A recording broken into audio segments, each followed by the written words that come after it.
Greetings and a warm welcome from me, astrologer Patrick Arundell.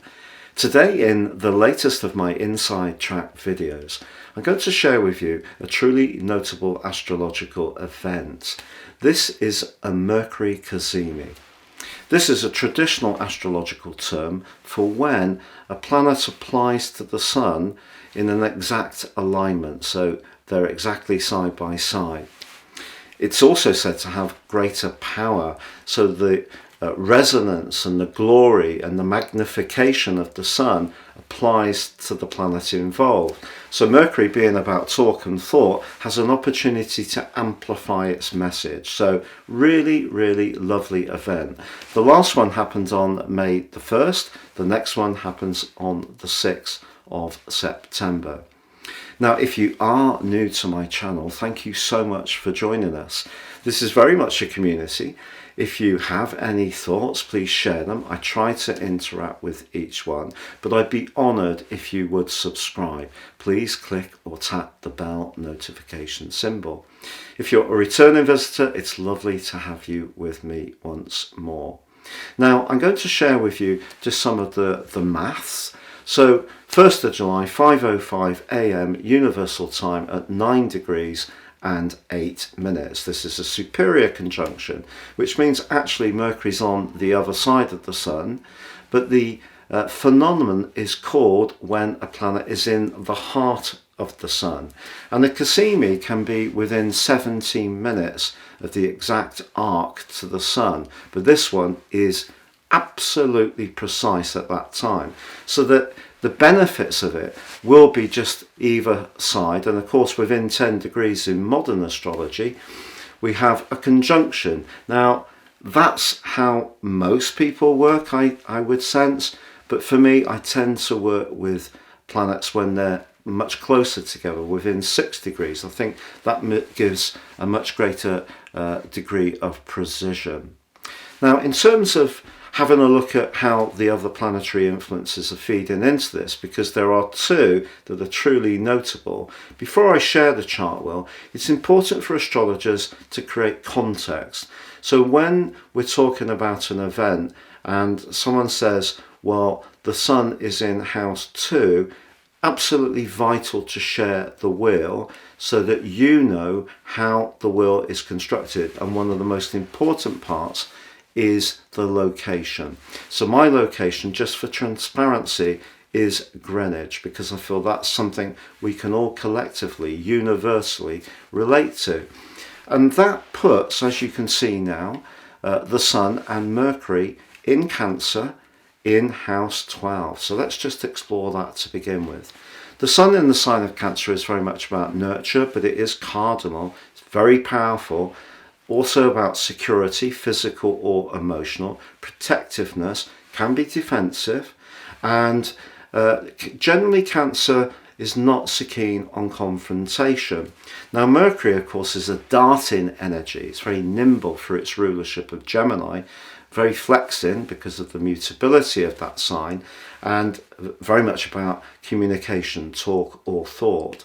But its rulership of Virgo is much more to do with tangible precision, attention to detail, making something refined, looking for some kind of purity, and an attention to detail is all part of that. So that's a mutable sign too. So Mercury very flexing, but aligned to the Sun in Cancer, it's asking us to combine our emotion, because of the moon rulership of the sign of Cancer, with our logic. And because of the watery energy of Cancer, that can erode the logic and detachment of Mercury and make us a little bit more subjective. Then, when we place them both in the 12th house as we have here, that adds to a heightened sense of sensitivity, potential for compassion, healing, but also a need for withdrawal, quiet and reflection. So even though they may be together in a dazzling Cazimi, I feel that this is muted for that reason alone, the exact house that they are clustered together within. Now, some astrologers will no doubt be telling you that this event is enormously lucky because Jupiter is forging such a great link with the Sun and also Mercury in a sextile.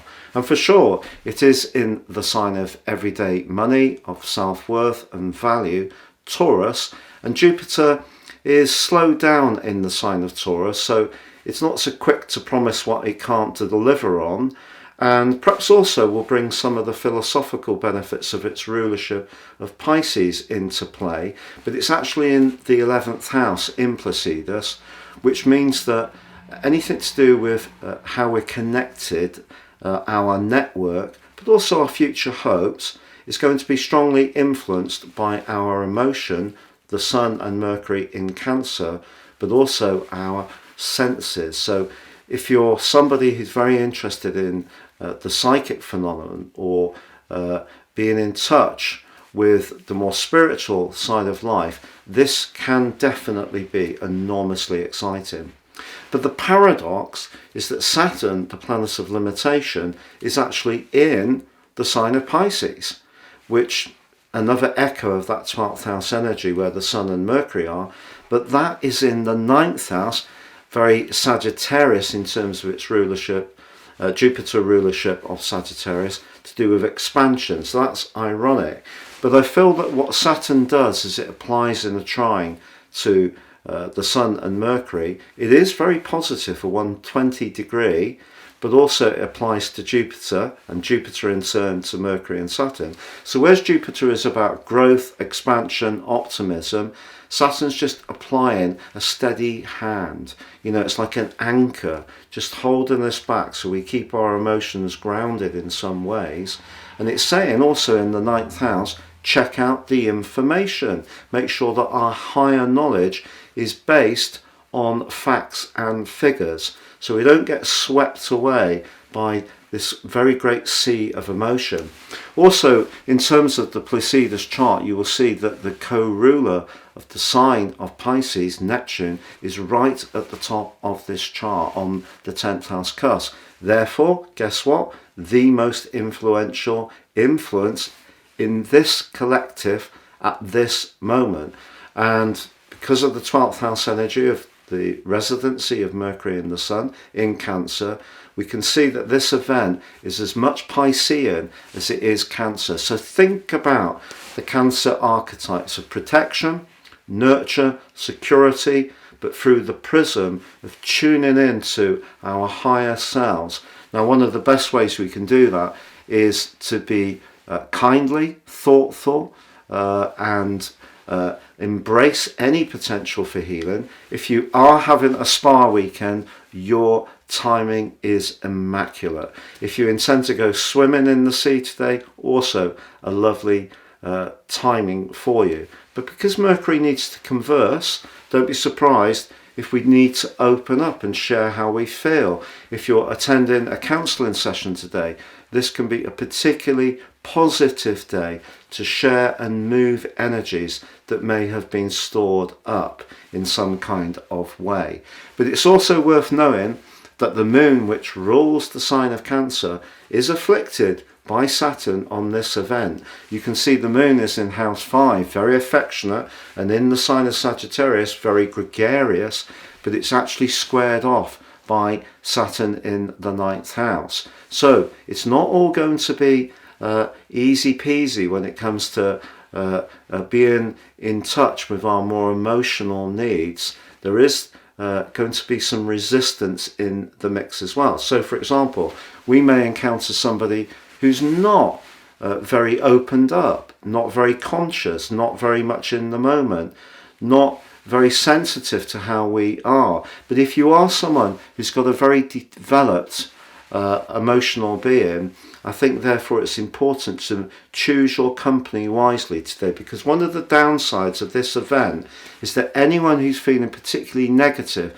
but not processing it, in other words, not in touch with it and not sharing, look, I'm having a bit of a tough day, that will be fine.